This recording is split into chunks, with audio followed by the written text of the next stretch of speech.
बिहार की विनीता कुमारी की मेहनत ने बड़ा कारनामा कर दिखाया है।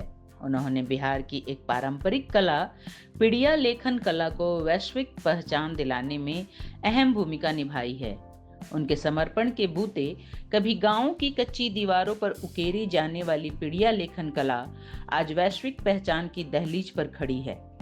बिहार की माटी से निकले इस पारंपरिक कला को हाल ही में जीआई टैग यानी जियोग्राफिकल इंडिकेशन टैग मिला है। पिछले कई सालों से दिल्ली में रहने वाली विनीता कुमारी मूल रूप से बिहार के रोहतास जिले की रहने वाली हैं।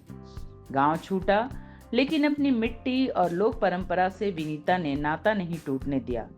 उन्होंने पिड़िया लेखन को नए आयाम दिए और गांवों की दीवारों तक सीमित इस लोक कला को राष्ट्रीय और अंतर्राष्ट्रीय मंचों तक पहुंचाने का काम किया। साल 2019 में उन्हें संगीत नाटक अकादमी के एक कार्यक्रम में भाग लेने का अवसर मिला। इसके बाद राष्ट्रीय और अंतर्राष्ट्रीय प्रदर्शनियों में उनकी भागीदारी बढ़ती चली गई और पिड़िया लेखन को व्यापक मंच मिलने लगा। पिड़िया लेखन बिहार की उन लोक कलाओं में शामिल है जो भाई बहन के स्नेह, पारिवारिक संबंधों और ग्रामीण जीवन की सांस्कृतिक स्मृतियों को चित्रों के माध्यम से व्यक्त करती है।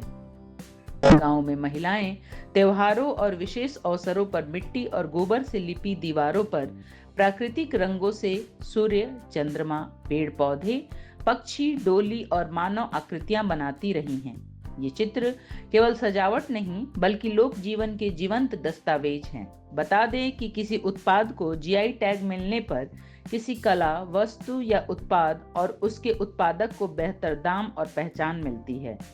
जीआई टैग सर्वोत्तम और भरोसे का प्रतीक भी होता है।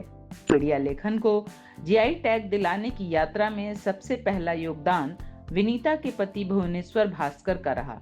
हालांकि भास्कर अब इस दुनिया में नहीं हैं, लेकिन उन्होंने पत्नी विनीता के साथ मिलकर जो सपना देखा था वह पूरा हो चुका है।